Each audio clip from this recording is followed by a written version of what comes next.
now we're setting up the CNC machine to start cutting out our duck call or goose call. That's exactly right. We have to select tools. We have to program the drawing information into the machine, and then once that's done, we zero the tools off, put a piece of acrylic in it, and run the part. Okay, good. Let's see how that's done. At the CNC machine, our call will be made from two parts, called the insert and the barrel. After entering the numerical data from the blueprint into the CNC machine, and with a few adjustments, we can sit back and watch technology and ingenuity come together to create one of the best looking, highest quality, and award-winning products in the game bird industry. Just cutting the contour of the insert right now. It's looking really good. The coolant's running good. What type of coolant? Is that just water? It's water-soluble oil, actually. It won't ruin any finishes of the duck call because it's all water-soluble. So it just keeps the part lubricated, and that way you don't get galding with your plastic. It doesn't heat up. Okay. Now the part-off tool is coming, so you're going to hear the part drop out. Ready to fall out. Done. Wow. Okay, there's the barrel for our call. Once we've got this done, where does it go now? It goes to the laser engrave shop, and we will put the laser engraving on the barrel. After that's done, then we'll take a engraved band and press the band on the call. The very last step is we'll put the guts in, the reed in, tune it, and get it ready to blow, ready to use in the field. Okay. Don't be afraid to lay into it a little bit, put a little bit of pressure on it. Then come over to your finished buffer, which is a softer wheel.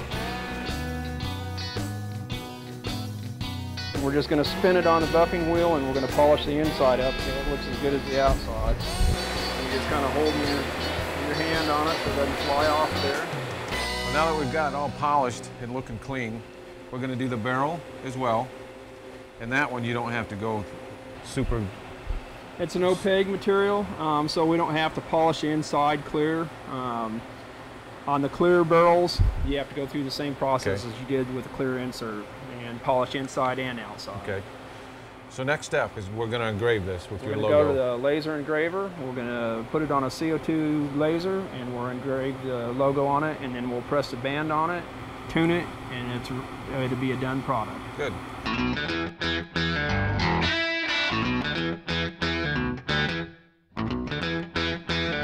So we're here at Laser High Tech Engraving and Polishing. That's correct. To do the engraving on your calls. That's correct. All right, so what do we do now? I see you programmed it.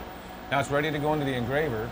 So we're going to take the barrel of the call that gets engraved. We're going to put blue tape on it for a marker burn, and we're going to do what's called a marker burn, which I will make sure the position of the engraving is centered up in the call and make sure that it's burning around and that it visually looks correct before I actually engrave it into the plastic. Okay. So it'll be a real light power burn on this call. Okay.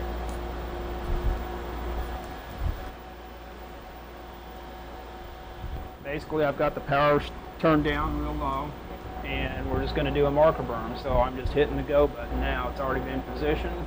I'm going to make sure we're where we need to be. How intense is that?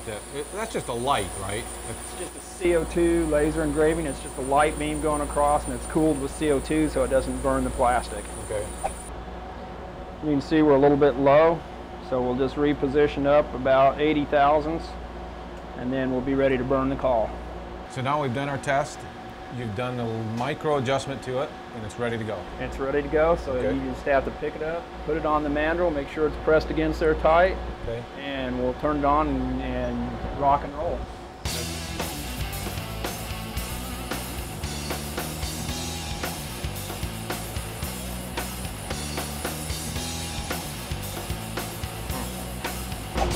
There it is. And there we go, we got Legacy.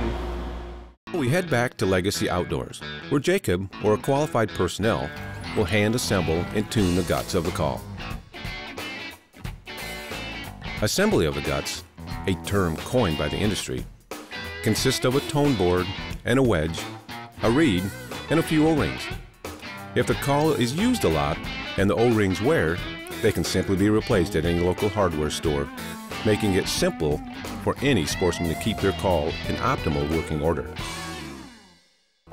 Then a little thing I personally do to my cauls down in this tip end, I just round that really nice. And it's kind of like pre-breaking the gut in. You can blow the caul long enough the reed will finally round these edges, but it takes a while. So I just help it out on the front side and take the time to do that.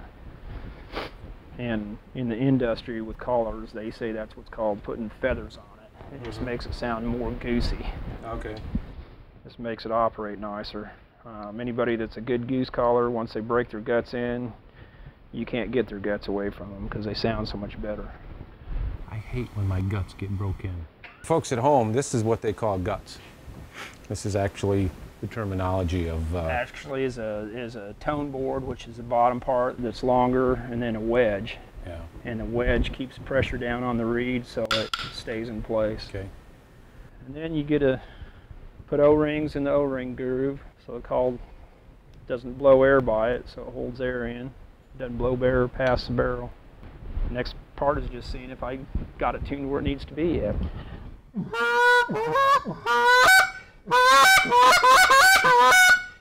It's really close, but it's not quite there. It's taking a little bit more pressure than I like. Sounded good to me.